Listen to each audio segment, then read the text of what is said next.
السلام علیکم ورحمۃ اللہ وبرکاتہ۔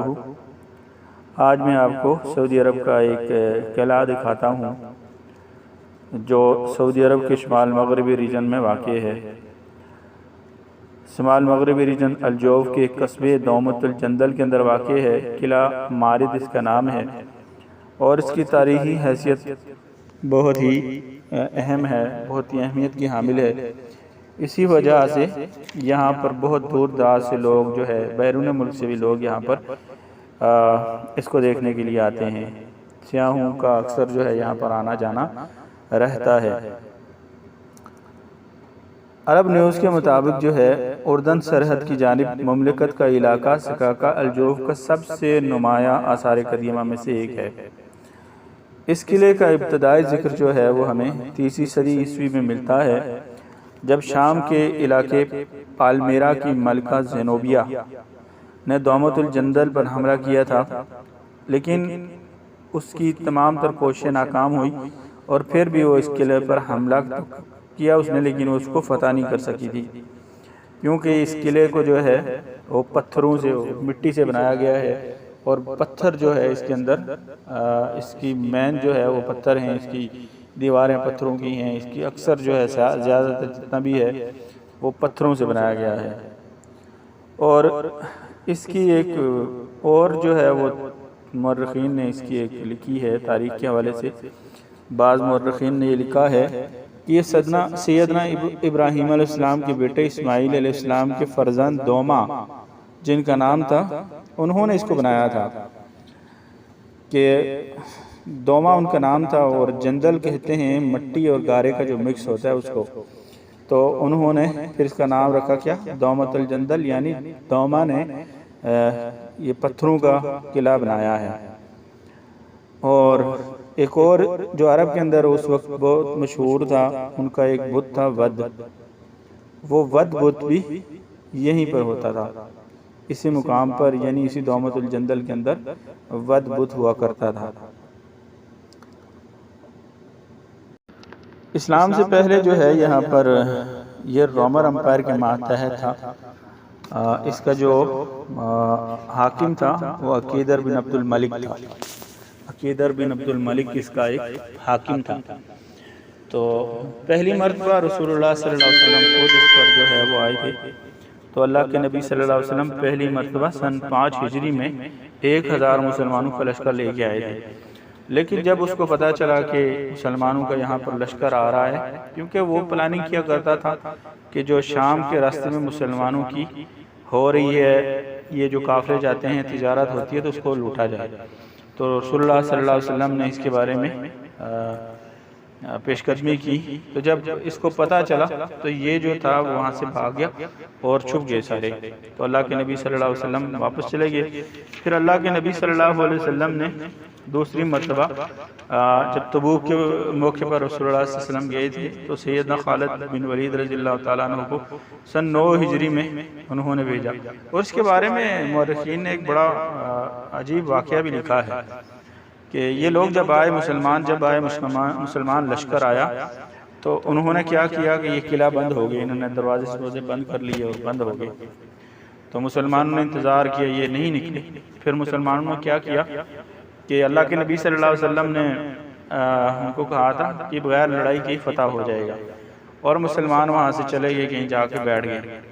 کہتے ہیں کہ جو حاکم تھا اس نے رات کو ہے شراب پینا شروع کر دی، کچھ پریشانی میں پینا شروع کر دی، تو رات کے وقت جو ہے وہ ایک نیل گائے جو ہے وہ اس کے جو محل تھا یا جو یہ تھا قلعہ تھا، اس کے مین گیٹ کے اوپر آ کے اس نے سینگ مارنا شروع کر دیے۔ تو یہ اوپر چھت پہ چڑھا، اس نے دیکھا تو دیکھا ایک نیل گائے ہے، تو اس نیل گائے کو پھر اس نے گھوڑا نکالا اپنا، اس کو شکار کرنے کے لیے نکل گیا، یعنی شراب میں مست تھا تو اس کو سمجھ نہیں لگی، اور جب آگے گیا تو مسلمانوں نے اس کو گرفتار کر لیا، اور پھر جب اس کو لایا تو انہوں نے دروازے بند کر دیے، اور انہوں نے کہا کہ دروازہ کھولو، تو قلعے والے نے کہا تم اس کو قتل بھی کر دو تو ہم دروازہ نہیں کھولیں گے۔ تو اس نے کہا میں دیکھ لو یہ اب میری جان کے بھی پرواہ نہیں ہے ان کو، اس لیے اب تم یہ کرو کہ تم مجھے چھوڑ دو تو میں خود رسول اللہ صلی اللہ علیہ وسلم کے پاس حاضر ہوں گا۔ اس نے وعدہ کیا، اور پھر جو ہے جب انہوں نے چھوڑا پھر یہ اللہ کے نبی صلی اللہ علیہ وسلم کے پاس آیا تو اسلام اس نے قبول نہیں کیا. بعض تاریخ مورخین لکھا ہے کہ اس نے اسلام قبول کیا، لیکن تاریخی حقیقت یہی ہے کہ اس نے اسلام قبول نہیں کیا. پھر یہ اس بات پہ راضی ہوا کہ ہم آپ کو جزیہ دیں گے، تو اللہ کے نبی صلی اللہ علیہ وسلم کے ماتحت یہ جزیہ دے کے رہنے لگے. اور تاریخی لحاظ سے یہ بھی ہے کہ جب اس نے اللہ کے نبی علیہ السلام کی وفات ہوگی، اس دنیا سے چلے گئے، تو اس نے پھر جزیہ دینے سے انکار کر دیا تھا. اور سیدنا ابو بکر رضی اللہ تعالیٰ عنہ نے پھر سیدنا خالد ابن ولید کو بھیجا، اور خالد ابن ولید رضی اللہ تعالیٰ عنہ نے آ کر اس کے ساتھ لڑائی کی اور اس کا سر قلم کیا، اس کو قتل کیا تھا. تو اس سے یہی ثبوت ملتا ہے کہ مسلمان نہیں ہوا تھا. یہاں سے آپ قلعہ کا بیرونی منظر دیکھ سکتے ہیں، اور یہ سامنے جو آپ کو نظر آ رہا ہے یہ مینار ہے اس مسجد کا جو سیدنا عمر ابن خطاب نے بنائی تھی. یہ اسلام کی وہ پہلی مسجد ہے کہ جس کا پہلی بار مینار بنایا گیا تھا. اب انشاءاللہ ہم اندر چلتے ہیں، آپ کو قلعے کا اندرونی منظر دکھاتے ہیں کہ وہاں پر کس طرح انہوں نے اس کے کمرے وغیرہ بنائے. اور یہ وہ راستہ ہے جو اوپر کی طرف جا رہا ہے.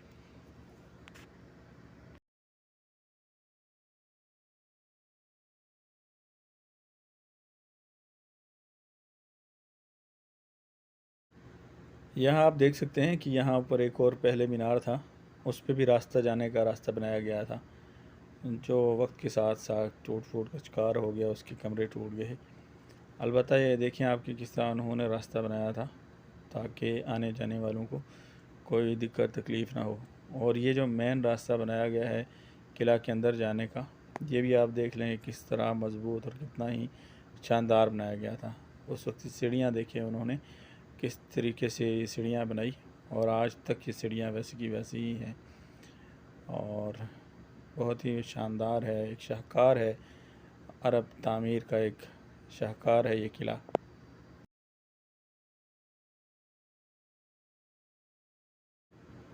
یہاں سے آپ قلعے کا سامنے والا جو حصہ وہ دیکھ سکتے ہیں. یہ ہم اس کے اندر جا رہے ہیں. یہ قلعے کا وہ اندرونی حصہ ہے جہاں پر حاکم وغیرہ رہا کرتے تھے. یہ یہاں پر کمرے بنائے گئے ہیں، کافی سارے کمرے ہیں، چھوٹے چھوٹے کمرے ہیں. اور یہ آپ دیکھ سکتے ہیں یہ ایک کمرہ ہے، ایک سامنے والا کمرہ ہے. اور اسی طرح یہ آپ دیکھیں اندر جا کے یہ ایک کمرہ ہے. اور یہ پھر انہوں نے کوئی کیا پتہ یہاں پر وہ پکایا کرتے تھے کیا کرتے تھے.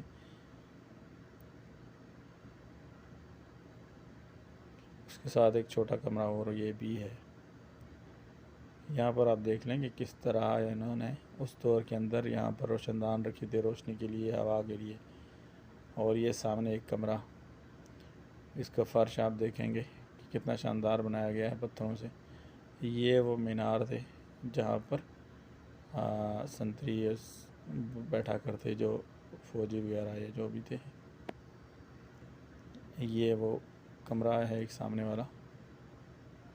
یہاں پر یہ ساری چیزیں میرے خیال میں آگ جلانے کے لیے، یہ اس طرح چراغ رکھنے کے لیے یہ بنائے گئے تھے، کیونکہ یہ مقام تھوڑا سا ٹھنڈا ہے تو لازمی بات ہے یہاں پر آگ جلائی جاتی ہوگی. یہ چھتیں آپ دیکھیں کہ لکڑیاں اور پھر کھجور کے جو ڈالیاں ہوتی ہیں وہ ڈال کے بنائی گئی تھی. وہ سامنے بھی ایک کمرہ ہے. اور یہاں پر ایک چھوٹا سا تنگ راستہ ہے. یہ ایک کمرہ ہے. آپ اس کا فرش دیکھیں کہ اس وقت سے پتھر کا بنایا گیا فرش کس طرح مضبوط فرش تھا. اور یہ روشن دان رکھے گئے ہیں تاکہ یہاں پر ہوا آ سکے، روشنی آ سکے. یہاں سے وہ چھوٹا سا راستہ جاتا ہے، طریق راستہ، جو اس کی دوسری طرف نکلتا ہے. یہ ممکن اس صورت حال میں ہو کہ جب کوئی ایسا معاملہ ہو، کوئی حملہ اور اندر گھس جائے تو نکلنے کے لیے یہ ایک راستہ بالکل چھوٹا سا راستہ ہے، یہاں سے جھک کر نکلنا پڑتا ہے. یہ آپ منظر پورا دیکھ سکتے ہیں کمروں کا. یہاں سے آپ جائیں گے تو باہر آپ کو قلعے کی دوسری طرف نظر آئے گی. بہت دور تک یہاں پر آثار مل رہے ہیں کہ یہاں پر آبادی ہوا کرتی تھی، بہت دور دور تک. آپ یہ دیکھیں یہ تمام جو تھے قلعے کے جو رہائش، جو سپاہی تھے یا جو بھی قلعے کے جہاں پر وہ آبادی ہوتی تھی، جو قلعے کے ساتھ ملک تھی، یہ ساری آبادی ان کی تھی.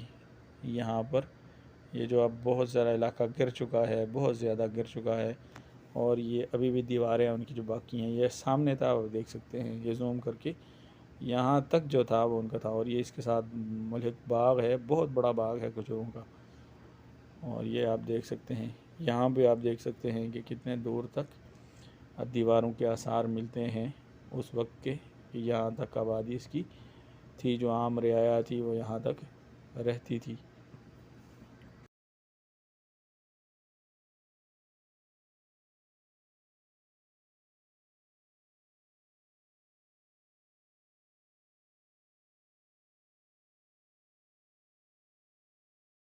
قلعے کے اندر ایک دوسرا ایک کنواں ہے، جو قلعے کے لیے پانی جو یعنی کہ جو رہائشیں تھیں حاکم وغیرہ کی، ان کے قریب کا ایک کنواں تھا، یہ بھی بہت پرانا ہے، اسی دور کا ہے، اور یہاں پر آپ اس کی پتھروں کی دیواروں کی مضبوطی دیکھیں، بیرونی حملہ آور یہاں پر اگر حملہ بھی کرتے تو قلعے کی دیواروں کو اتنا نقصان نہیں پہنچا سکتے تھے، اس لیے ایک تو اونچائی پہ بہت زیادہ یہ تھا، اور دوسرا یہ تھا کہ جو کمروں کی دیواریں تھیں اس سے پیچھے انہوں نے حفاظتی طور پر یہ ایک دیوار بنائی ہوئی تھی، یہ آپ دیکھ سکتے ہیں، یہ دیوار یہ بھی بہت موٹی، اور یہاں پر آپ دیکھیں پانی کا کس طرح انہوں نے پانی کی نکاسی کے لیے، پانی کے نکلنے کے لیے اوپر نالے وغیرہ بنائے ہوئے تھے، جگہ چھوڑی ہوئی تھی، اور یہ دیوار بہت مضبوط ہے، اور یہ حفاظتی دیوار تھی قلعے کی مین دیوار کو محفوظ رکھنے کے لیے۔ یہاں سے پھر آپ کا راستہ جاتا ہے اور یہ گھوم کر مین گیٹ کی طرف چلا جاتا ہے، اور یہاں سے پھر آپ جو ہے وہ باہر کا منظر ایک بار پھر دیکھ سکتے ہیں کہ کس طریقے سے یہ سامنے والا حصہ اس کا نظر آتا ہے۔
ہے وہ باہر نکل کر مسجد کی جانب جاتے ہیں، یہ سامنے جو آپ کو نظر آ رہا ہے یہ لائبریری ہوا کرتی تھی، یہ وہ جو رہائشیں تھیں جو فوجیوں وغیرہ کی تھیں، اب تو ٹوٹ پھوٹ کا بالکل شکار ہو چکی ہیں، اور بعض جو لائبریری ہے اور بعض جو کمرے یہاں پر ہیں جو افسران کے ہوا کرتے تھے یا اعلیٰ عہدیداران کے، تو یہ محفوظ ہیں، باقی جو ہے وہ بالکل زیادہ تر ٹوٹ پھوٹ کا شکار ہو چکا ہے۔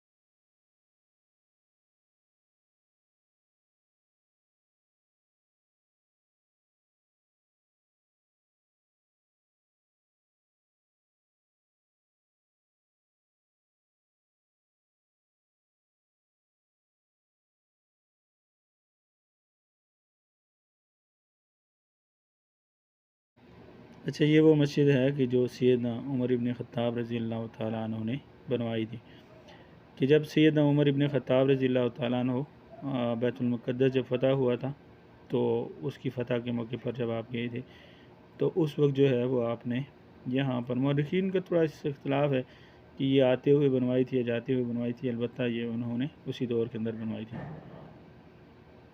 یہاں سے اس کا راستہ جاتا ہے اللہم افتح لی ابواب رحمتک۔